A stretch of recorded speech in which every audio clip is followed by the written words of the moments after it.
মঙ্গলবার রাত 12:30টার দিকে আগুন লাগে রাজধানীর গুলিস্তানের রমনা ভবনের এম আকবর টেইলার্স নামের একটি কাপড়ের দোকানে। খবর পেয়ে ঘটনাস্থলে যায় সিদ্দিক বাজার ফায়ার স্টেশনের 5টি ইউনিট। প্রায় 20 মিনিটের চেষ্টায় আগুন নিয়ন্ত্রণে আনেন ফায়ার সার্ভিসের কর্মীরা।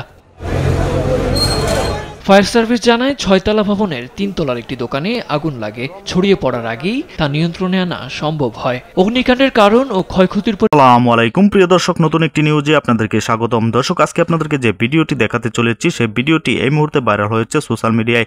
দর্শক, গুলিস্তান মার্কেটে আগুন লেগে পুরো ছাই হয়ে গিয়েছে সবকিছু। দর্শক, বিস্তারিত দেখতে পারবেন এই ভিডিওতে, তাই 1 সেকেন্ডও না টেনে পুরো ভিডিওটি দেখবেন।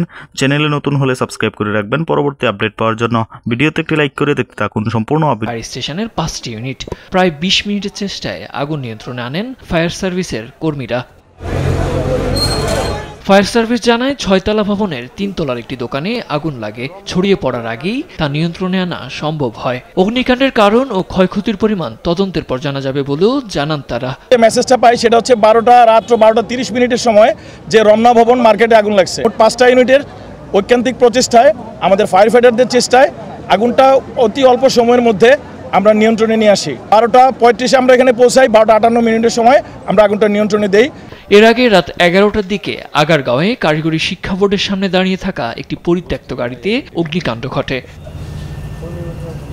ফায়ার সার্ভিস জানায় মোহাম্মদপুর ফায়ার স্টেশনের একটি ইউনিট 10 মিনিটের চেষ্টায় আগুন নিয়ন্ত্রণে আনে। গ্যাস লিকেজ থেকে আগুনের সূত্রপাত বলে প্রাথমিকভাবে ধারণা ফায়ার সার্ভিসের। পরে ঘটনাস্থল পরিদর্শন করে আইনশৃঙ্খলা বাহিনীর সদস্যরা। সাদ আহমেদ, দেশ টিভি। সম্মানিত দর্শক, সম্পূর্ণ ভিডিওটি দেখলেন, অবশ্যই বুঝতে পেরেছেন ভিডিওটি গুরুত্বপূর্ণ ছিল।